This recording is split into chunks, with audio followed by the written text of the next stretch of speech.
नमस्कार. मायेच्या स्वादमध्ये तुमचे मनापासून स्वागत. आज मी तुम्हाला एक नाश्त्याचा झटपट प्रकार असा दाखवणार आहे.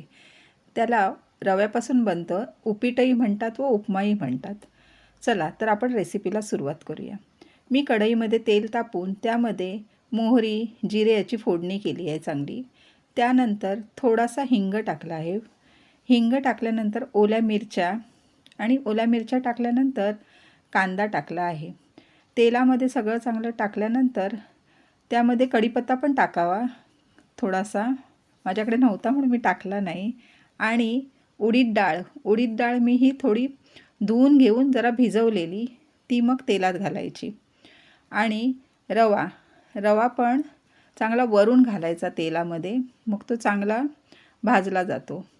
आणि मंद आचेवर चांगला रवा रंग बदलेपर्यंत चांगला भाजायचा.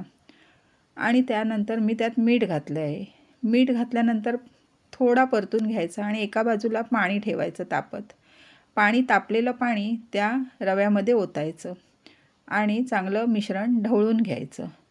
त्यामध्ये किंचितशी साखरही घालायची आणि चांगलं मिश्रण ढवळून घ्यायचं आणि थोडंसं लिंबू पिळायचं. लिंबाच्या रसाने चांगला स्वाद येतो. आणि हे सगळं मिश्रण ढवळून त्याच्यावर झाकण ठेवायचे आणि चांगली वाफ आणायची. वाफ आल्यानंतर आपला हा तयार झाला गरमागरम नाश्ता. कोथिंबीर घालून चांगला ढवळायचं. त्यावरती शेव वगैरे घालायचा. ओलं खोबरं, शेव आपल्या आवडीनुसार घालून खायचं. असा हा नाश्त्याचा प्रकार तुम्हाला आवडला असल्यास नक्की व्हिडिओला लाईक, शेअर, सबस्क्राईब करावे आणि हा नक्की करून पहा. धन्यवाद.